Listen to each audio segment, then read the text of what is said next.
Hello दोस्तों, मैं धनंजय गुप्ता आपका स्वागत करता हूँ आज एक नई वीडियो में। आज के इस वीडियो में हम बात करेंगे हाइब्रिडाइजेशन यानी संकरण टॉपिक पर। यह क्लास 11th केमिस्ट्री की एक बहुत ही इम्पोर्टेंट टॉपिक है, तो वीडियो आप लास्ट तक देखें और यदि वीडियो आपको पसंद आया तो वीडियो को लाइक करें, हमारे इस चैनल को सब्सक्राइब करके बेल आइकन को प्रेस करें। तो चलिए बिना समय गंवाए आज की इस वीडियो को स्टार्ट करते हैं। जब किसी परमाणु के दो या दो से अधिक लगभग समान ऊर्जा के ऑर्बिटल आपस में मिलकर नए ऑर्बिटलों का निर्माण करते हैं तो इस प्रक्रम को संकरण कहते हैं तथा इस प्रक्रम में बने नए ऑर्बिटलों को संकर ऑर्बिटल कहते हैं।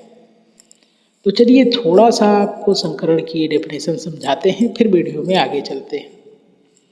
तो देखिए यहाँ पर हमने दो परमाणु ऑर्बिटल लिए हैं और ये दो परमाणु ऑर्बिटल यदि आपस में मिक्स हो जाए और इनके मिक्स होने से नए प्रकार के ऑर्बिटलों का निर्माण हो जाए तो इस पूरे प्रोसेस को हम कहते हैं संकरण।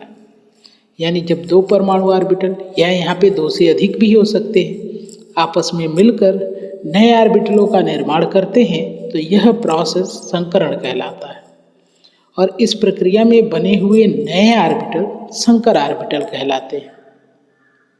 अब क्वेश्चन है कि इसको संकर ऑर्बिटल क्यों कहते हैं? क्योंकि ये जो नए ऑर्बिटल बने हैं इनमें इन दोनों ऑर्बिटलों के गुण पाए जाएंगे।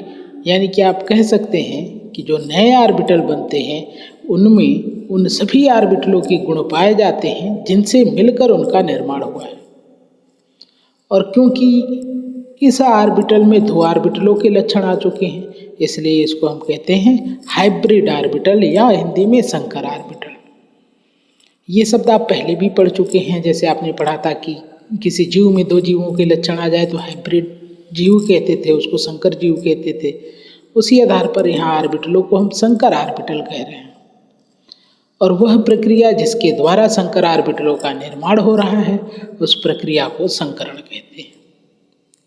तो उम्मीद है कि आपको बात समझ में आ गई है कि संकरण को कैसे परिभाषित करते हैं और इसका नाम संकरण क्यों रखा गया है। तो चलिए बात करते हैं संकरण के कुछ महत्वपूर्ण लक्षणों को लेकर। Silent features of hybridization. संकरण में भाग लेने वाले सभी परमाणु ऑर्बिटल एक ही परमाणु के होते हैं और वह परमाणु केंद्रीय परमाणु होता है। पिछली वीडियो में मैंने एक एग्जाम्पल के माध्यम से इस स्टेटमेंट को आपको समझाया था। यदि आप पिछली वीडियो नहीं देखे हैं तो आप पिछली वीडियो देख लें ताकि ये स्टेटमेंट आपको समझ में आ जाए। दूसरी पॉइंट जो आपको ध्यान रखनी है कि संकरण में भाग लेने वाले सभी परमाणु ऑर्बिटल केंद्रीय परमाणु के संयोजी कोष के होते हैं। एक बात और आपको ध्यान रखना है यहाँ पर कि संकरण में जो ऑर्बिटल भाग ले रहे हैं वो केंद्रीय परमाणु के हैं और दूसरी बात ध्यान रखना है कि जो केंद्रीय परमाणु के ऑर्बिटल हैं वो केंद्रीय परमाणु के बाह्यतम कोष या संयोजी कोष के ऑर्बिटल होंगे। केंद्रीय परमाणु में संकरण की क्रिया आवंध निर्माण के समय ही होती है। तो किसी भी परमाणु में जो संकरण की क्रिया है वो हर समय नहीं हो सकती है, केवल आवंध निर्माण के समय ही होती है। अब ऐसा क्यों है? क्योंकि आवंध बनाने के लिए जब दो परमाणु एक दूसरे के समीप आते हैं तो उनकी ऊर्जाएं कम हो जाती हैं आकर्षण के कारण। जब दोनों परमाणुओं में आकर्षण लगने लगता है तो कुछ ऊर्जा मुक्त होती है और वही ऊर्जा संकरण की क्रिया में उपयोग की जाती है।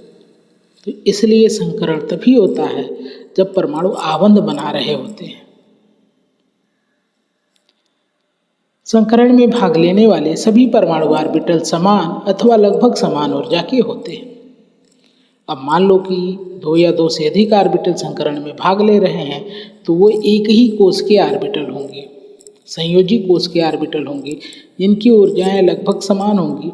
या फिर यदि हम बात करें कि p उपकोष के तीन ऑर्बिटल संकरण में भाग ले रहे हैं तो उनकी ऊर्जाएं बिल्कुल समान होंगी।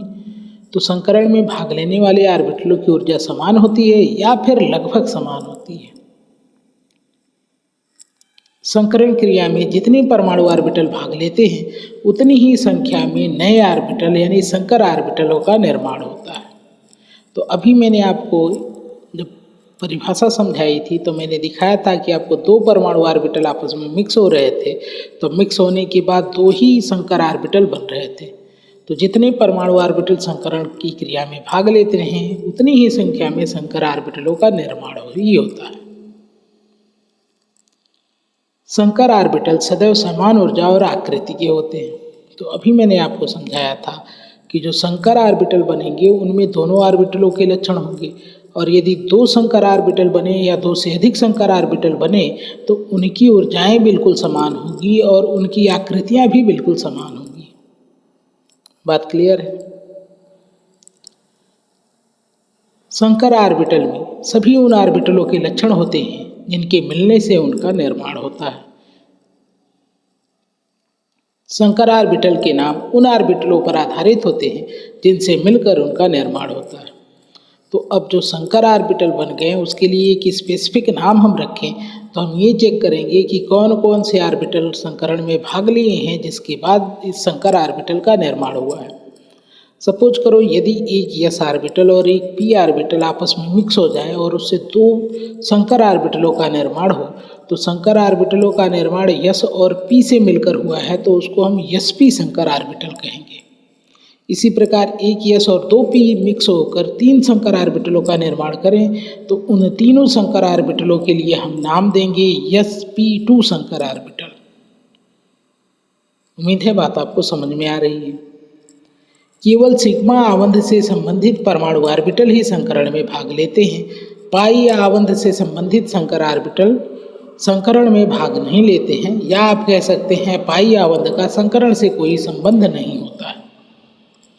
तो ध्यान रखें कि केवल वे परमाणु ऑर्बिटल जो सिग्मा आबंध बनाने वाले हैं वे ही संकरण करते हैं, पाई बॉन्ड वाले ऑर्बिटल संकरण में भाग नहीं लेते हैं। संकरण के लिए इलेक्ट्रॉन उत्तेजन आवश्यक नहीं है। तो कई बार ऐसा होता है कि केंद्रीय परमाणुओं को उत्तेजित अवस्था में जाकर आबंध बनाना पड़ता है, कई बार ग्राउंड स्टेट में ही बॉन्ड बन जाते हैं। तो संकरण के लिए हमेशा उत्तेजित अवस्था में पहुंचना जरूरी नहीं है, ग्राउंड स्टेट में भी संकरण हो सकता है।